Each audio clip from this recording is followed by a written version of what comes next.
music department is one of the biggest departments we have. We have so many students who want to sing, they want to play an instrument, whether it be band or orchestra.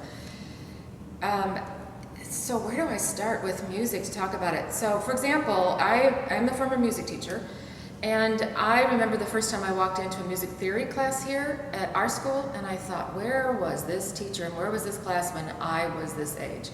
Because the way we are teaching the fundamentals is so much more living, breathing, and connected to the real world. My experience was much more dry, and it's just cranking out the information and learning it that way. That's not what's happening here.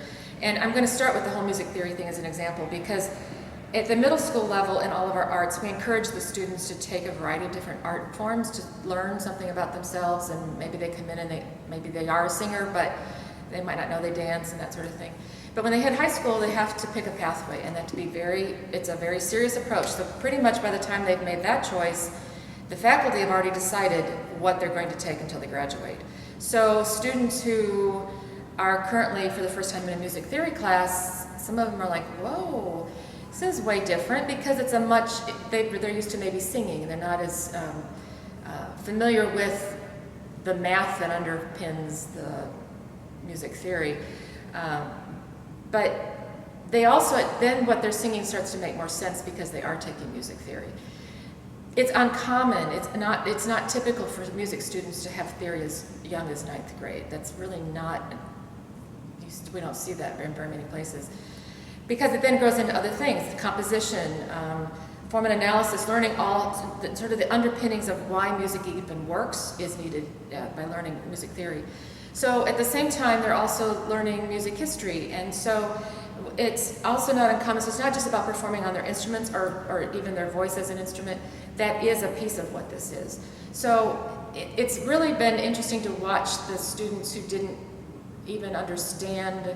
Actually, in music, most of the students don't understand. Our dancers do sort of get that there's this whole serious level of foundation work if they've come from studios, but musicians tend to not really get that early on. So it's been fun to watch them start to make that transition to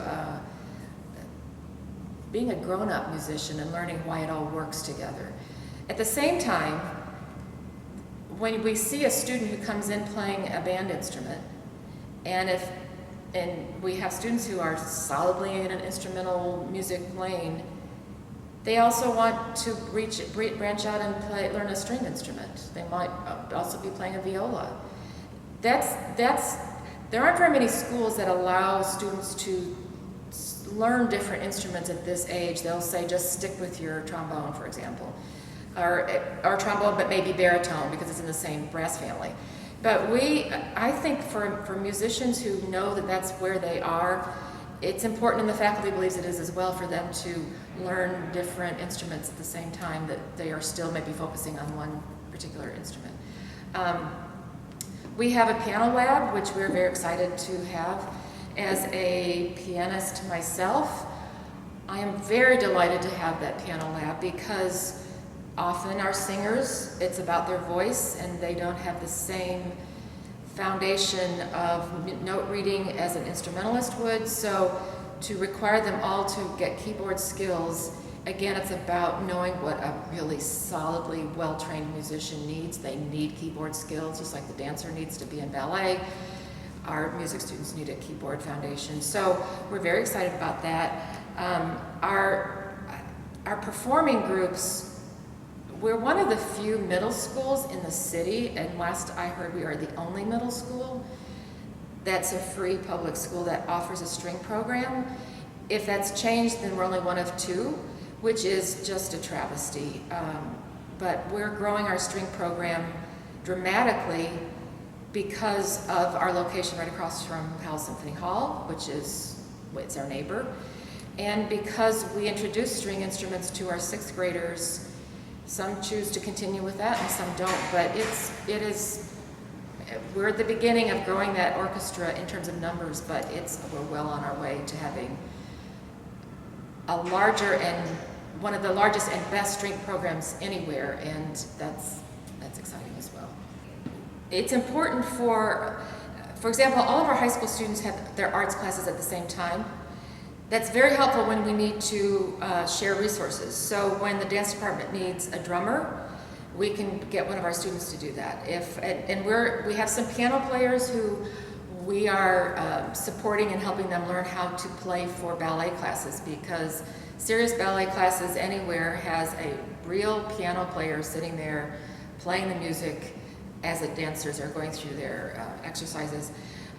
Whether it is doing a combined orchestra, full orchestra with woodwinds and brass included, with a choral concert, it's already there to happen. If we ever wanted to do Carmina Burana, we could, because we have the dancers also available. So we want the kids to see each other. We would like, when we have art shows, that we have our students performing a string quartet while we have an art show. There are so many ways for the students to cross into different pathways and show support for their friends who are in visual art, and they're there making music for the public that's coming to see the art that's on display. So we encourage that. The world is not so strictly narrow in anything anymore, so we'd like them to experience what it's like to be in other departments. I haven't talked about jazz yet, because jazz is, the most unique American music art form. We're working to grow that program. We need students to have some fundamentals and learn at the same time how to move into a jazz genre. It's a very brainy kind of thing, and lots of folks don't really maybe understand that as well, that jazz is not just I hear it in my head and I'm going to sit down and play it. That is one component of jazz, but it is very intricate. Brilliant brains are behind the best jazz that we have. So that's going to be exciting to see, again, as our 10th graders are learning how to do ensemble work in a jazz context. Again, when they're in 12th grade, whoa, I can't wait.